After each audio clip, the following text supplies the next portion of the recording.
matin du 26 mars à Hanoï s'est tenue la conférence internationale du café 2026, marquée par l'adoption de la déclaration commune de l'Alliance mondiale du café, une initiative lancée et présidée par King Coffee. En 2025, le café vietnamien a enregistré des résultats positifs avec un chiffre d'affaires à l'exportation atteignant 8,4 milliards de dollars. Le Vietnam demeure le premier producteur mondial de café Robusta avec une productivité 2,5 fois supérieure à la moyenne mondiale. La création de l'Alliance mondiale du café contribuera à renforcer davantage la position du Vietnam en tant que leader mondial de la production.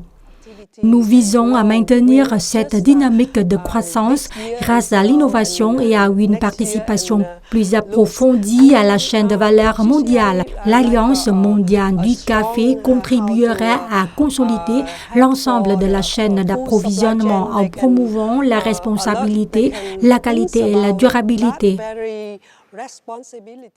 Les diplomates estiment que l'Alliance mondiale du café a le potentiel de devenir un modèle de coopération internationale efficace où une vision commune se traduit en actions concrètes.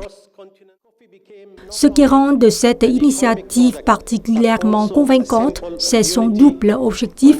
D'une part, elle vise à protéger et à restaurer les écosystèmes dont dépend la production de café. D'autre part, elle place au centre les moyens de subsistance de millions d'agriculteurs, piliers de cette industrie mondiale.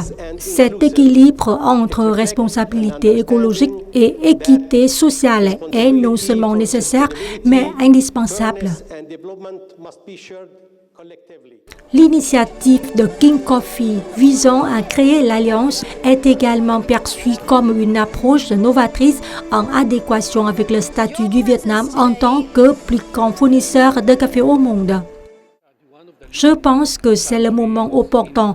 Le Vietnam, en tant que l'un des principaux pays du secteur caféier mondial, doit franchir une nouvelle étape et cette approche est tout à fait pertinente. C'est aussi une période où la position internationale du Vietnam se renforce, notamment dans le commerce et l'intégration économique. Dans ce contexte, développer le café en tant que domaine à la fois culturel et stratégique est parfaitement approprié. Aujourd'hui, le Vietnam n'est pas seulement l'un des principaux producteurs mondiaux de café, mais aussi un marché de consommation dynamique. Sa riche culture du café est profondément ancrée dans la vie quotidienne. De la production à la consommation, le Vietnam couvre l'ensemble de la chaîne de valeur du café, qui conférant une position unique pour contribuer à l'Alliance mondiale du café et en assurer le leadership. C'est également une illustration vivante du rôle du café dans la promotion du développement économique, de l'identité culturelle et des connexions internationales.